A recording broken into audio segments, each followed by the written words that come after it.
atangolowa boma amadandaula kuti katundu akukwera pansika chifukwa cha corona.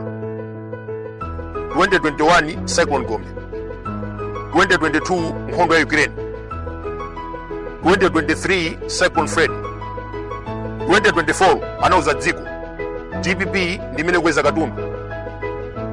Lero 2025 akuchita blame ochita malonda. Posachedwa ma civil servant amachita mademo kudandaula salary anakapidwa ndi MCP. Walephera kupanga create 1 million job ndakunena kuti adzapanga create 3 million. Muzaka 5 walephera kusisa fertilizer ndangosani miezi 3 kuti tivote. Akubwera ndi kumanama ndisisa katundu masalale ndikweza.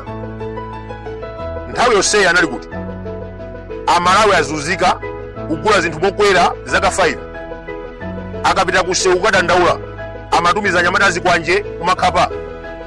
Lero akudziwa anthu sangamvotere and he is acting like sheep in wolf clothing. Akuluakulu ku Namibia Minister of Agriculture akuganizidwa kuti anagwirira mwana president wamunyosa ntchito. Kumayi kuno George Chaponda amaganiziridwa nkhani yachimanga Mutharika anamuchosa ntchito.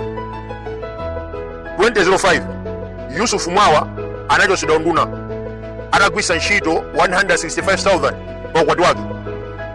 Lero nduna za boma zikusolola. Chichola anagulira mwana magalimoto 20. Chimwendo Banda maplot 363 in a period of 5 years. Mbuyo munakhala ndikunena nkhani ya Mumba akupita kwa mwenye kumaopseza ndi kumatenga ndalama. Dzana president wavomereza pona kuti pali nduna imene kwenda mashopu kuopseza mwenye kumatoya ndalama. You can see the difference between Mutharika and Chakwera.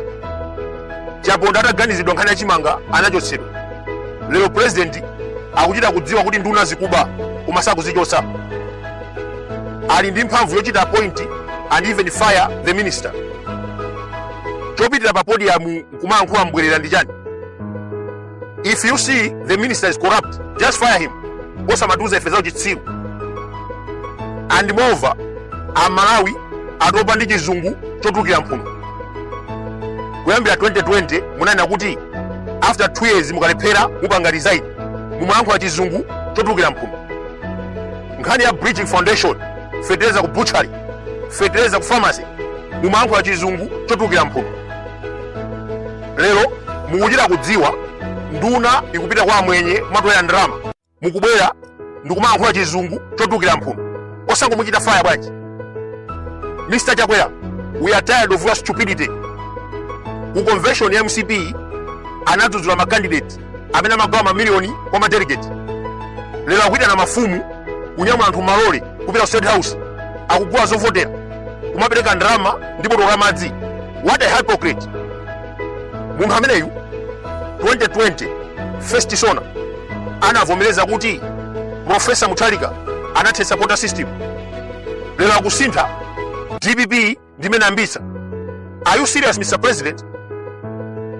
Kodi history ya dziko lino mmaitsatira? Kuyambira nthawi ya Tsamunda anthu ochokera kumpoto amayambira sukulu. Pamene amabwera kamuzu kuchokera ku Ghana ambiri amagwira ntchito zapamwamba.